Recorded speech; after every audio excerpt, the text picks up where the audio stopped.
Mi nombre es Ezequiel López y yo les voy a hablar un poco sobre lo que viene siendo el origen de las computadoras y una parte de su generación, es decir, desde la primera generación hasta la tercera generación de computadoras.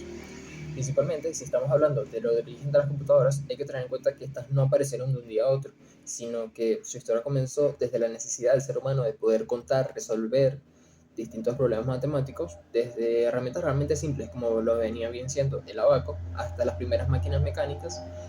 Y básicamente hay que tener en cuenta que el camino fue largo, sí, pero con el paso del tiempo se fueron creando distintos aparatos cada vez más inteligentes, más rápidos y más pequeños al mismo tiempo, hasta llegar a lo que utilizamos hoy en día. Ya teniendo esto en cuenta, hay que pasar a lo que viene siendo el desarrollo de Abaco y los primeros calculadores. En este caso lo vamos a enumerar del 1 al 4. En primer lugar estaremos hablando del Abaco antiguo, segundo la Pascalina de 1642, tercer lugar la máquina de Leibniz en 1671 y en cuarto lugar finalmente la máquina analítica en 1837. Como empezamos desde el abaco antiguo, hay que tener en cuenta que esta fue básicamente uno de los primeros instrumentos para poder contar. Esto lo utilizaban los chinos, los egipcios y los griegos, la cual permitía hacer sumas, restas y multiplicaciones moviendo bolitas en varillas básicamente. Esto aún se utiliza para poder enseñar a los niños a contar realmente. En segundo lugar, estábamos hablando de lo que viene siendo la Pascalina de 1642. Esta fue creada por Blaise Pascal. Básicamente era una máquina que sumaba y restaba con ruedas dentadas. Fue la primera calculadora mecánica y la usaban para poder ayudar en trabajos de oficina principalmente. En tercer lugar, hablamos de lo que viene siendo la máquina de Leibniz en 1671. Esta fue básicamente la Pascalina, pero mejorada. Eso por Gottfried Leibniz, que su máquina no solo sumaba y restaba, sino que también permitía que multiplicara y que dividiera, lo cual era un gran avance para esa época. Finalmente pasamos al cuarto punto, que viene siendo la máquina analítica en 1837. En este caso estamos hablando de que fue pensada principalmente por Charles Babbage y es realmente importante porque tenía muchas partes similares a las computadoras actuales, como bien viene siendo la memoria, la unidad de control. Y también tener en cuenta que Ada Lovelace es quien trabajó con él. Ella fue básicamente quien escribió los primeros pasos para crear los cálculos con esta máquina y por eso se considera lo que viene siendo la primera persona en programar. Finalmente pasamos a lo que viene siendo la generación de las computadoras. La primera generación esta se extendió desde 1940 hasta 1956 y utilizaba, bueno, si hablamos de sus características, hay que tener en cuenta que estas utilizaban válvulas de vacío. Eran tubos que dejan pasar la electricidad principalmente y que también sus características más relevantes era que eran muy grandes, muy caras y generaban mucho calor. Además de esto, ellas usaban tarjetas perforadas para poder meter los datos. Un ejemplo de las computadoras de la primera generación vendrían siendo el ENIAC, que es básicamente la primera computadora electrónica, y la UNIVAC, la cual era la primera que se usó ya en oficinas o negocios. En segundo lugar, hablamos de la segunda generación de computadoras, la cual se extendió desde el año de 1956 hasta 1964. Aquí ya tiene unas características diferentes que variaron, como por ejemplo que se cambiaron las válvulas por transistores, que eran mucho más pequeños realmente, y eso fue un gran cambio que hubo ahí. Otra característica es básicamente que las computadoras se volvieron más rápidas y mucho más pequeñas, por lo tanto gastaban menos energía. Y también una característica relevante de esta segunda generación de computadores es que empezaron a utilizarse lenguajes para dar instrucciones, como bien viene siendo el COBOL o el Fortran. Un ejemplo de las computadoras de segunda generación es el IBM 1401 y el CDC de 1604. Finalmente, hablo de lo que viene siendo la tercera generación de computadoras, la cual se extendió desde 1964 hasta 1971. Aquí es donde se empezaron a utilizar distintos circuitos integrados que unían muchos componentes en una sola pieza. Esto permitió principalmente que las computadoras fueran más pequeñas, más baratas y mucho más potentes, ya que podían trabajar con varios programas al mismo tiempo. Se utilizaban principalmente en oficinas, laboratorios y empresas. Y un ejemplo de estas computadoras de tercera generación es el IBM 360 Univac 1108. Mi nombre es Dilary Castillo y hoy les vengo a hablar un poco sobre la cuarta y quinta generación de las computadoras. La cuarta generación comienza entre 1971 y 1981. Están las tecnologías, procesadores, características. Entre sus características se encuentran uso de microprocesadores, se encuentra mayor potencia y velocidad. También tenemos la interfaz gráfica de usuario y la reducción del tamaño. Y también tenemos el desarrollo de software avanzado. Entre los ejemplos tenemos la IBM PC y Apple Macintosh, Commodore 64. En la quinta generación, que empieza entre 1962, presentes tecnología e inteligencia artificial. Entre sus características tenemos enfoque inteligencia artificial, procesamiento paralelo. También tenemos la interacción natural, que se encuentra el lenguaje y la voz. Tenemos las redes neuronales y LearnMir. Conectividad a internet.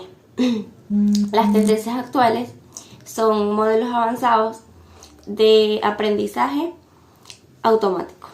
En la clasificación de las computadoras están por tamaño y potencia.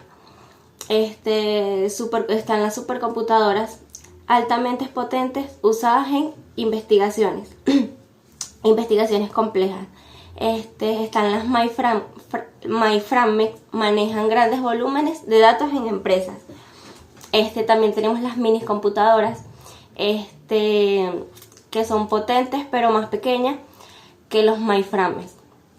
Y tenemos las microcomputadoras, que son de escritorio, portátiles y laptops. Y también están las tablets.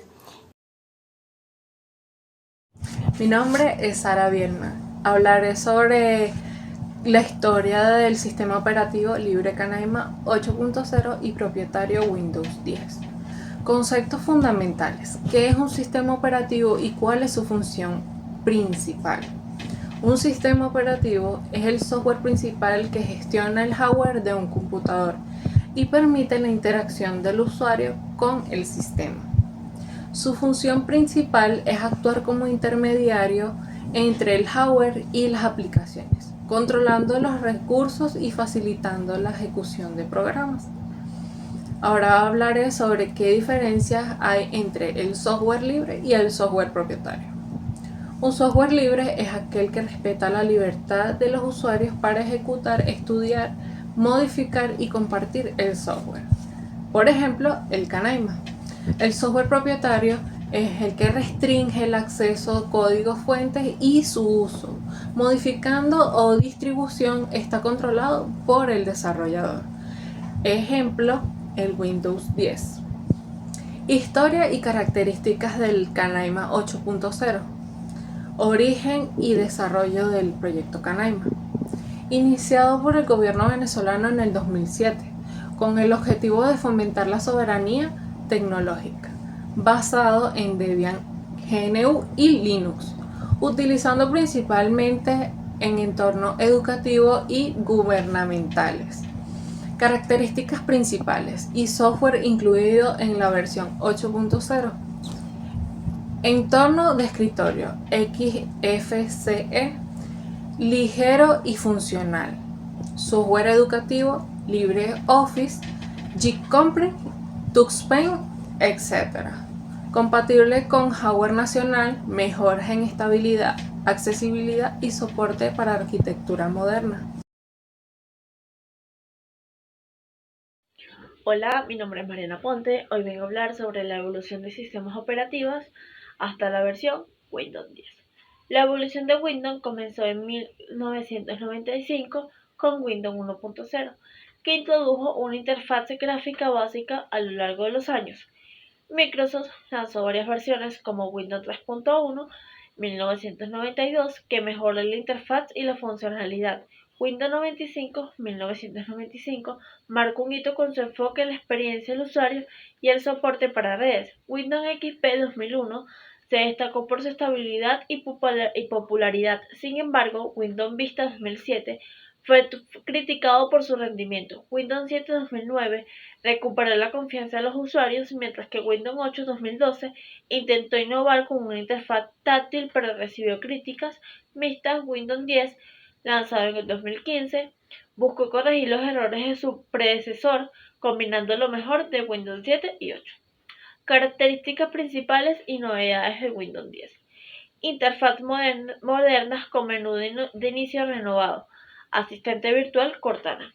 Microsoft Edge como navegador, actualizaciones automáticas, integración con servicios en la nube, mayor soporte para videojuegos y aplicaciones. Ventajas y desventajas de utilizar un sistema operativo propietario como Windows 10. Ventajas: amplia compatibilidad con software y hardware, interfaz amigable y familiar, soporte técnico profesional. Desventaja: licencia de pago, mayor consumo de recursos, preocupaciones sobre privacidad y recopilación de datos.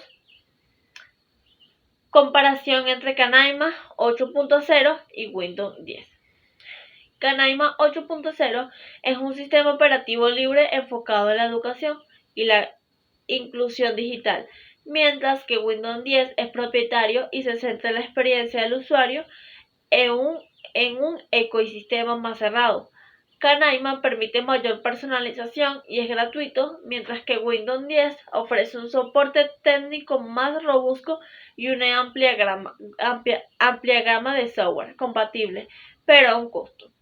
Modelo de licenciamientos y costos. Canaima es completamente gratuito y se distribuye bajo las licencias de software libre, permitiendo a los usuarios modificar y redistribuir el software.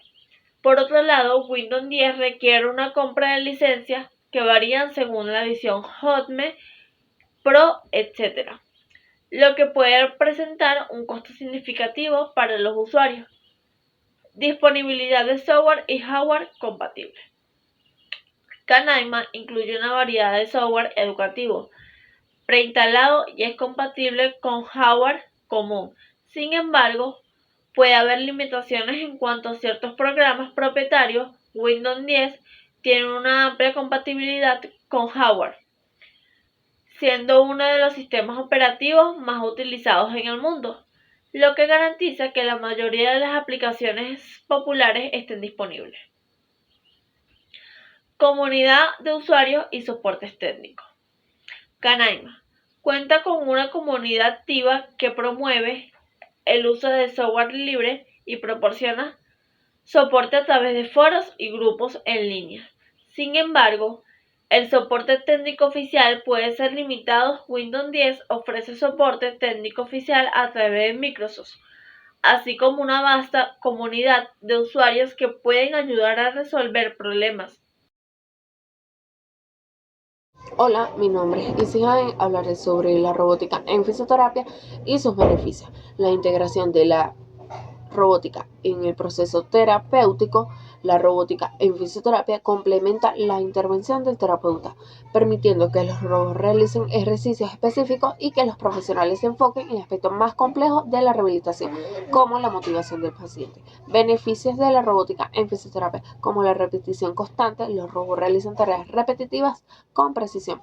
Estimulación de la neuroplasticidad, ayuda a reentrenar el cerebro y mejorar la recuperación funcional. El feedback inmediato proporciona retroalimentación en tiempo real para ajustar la terapia. Mejora la motivación, hacen la rehabilitación más atractiva para los pacientes. Casos de éxitos como el Locoma, que permite a los pacientes con lesiones medulares practicar la marcha. El Rewal, exoesqueleto, que ayuda a personas con paraplegia a caminar. La telemedicina en fisioterapia facilita el acceso para servicios de fisioterapia a distancia, especialmente útil para pacientes con movilidad reducida. Las ventajas de la telemedicina, como accesibilidad de atención a pacientes en áreas rurales, continuidad de ciudadano, seguimiento constante del progreso, educación y autogestión, capacitación sobre condiciones y técnicas de autogestión, desafíos y consideraciones éticas, como la implementación de estas tecnologías plantea retos como la privacidad de datos, la capacitación profesional y la necesidad de mantener un enfoque humano con la atención. En resumen, la robótica y la inteligencia artificial está transformando la fisioterapia, mejorando la atención del paciente, optimizando resultados terapéuticos. Es crucial equilibrar la innovación de la tecnología con una atención centrada al ser humano para maximizar los beneficios para todos los pacientes. Hola, mi nombre es Oxnay Glemigil. Hoy les hablaré de la realidad virtual y aumentada en la rehabilitación.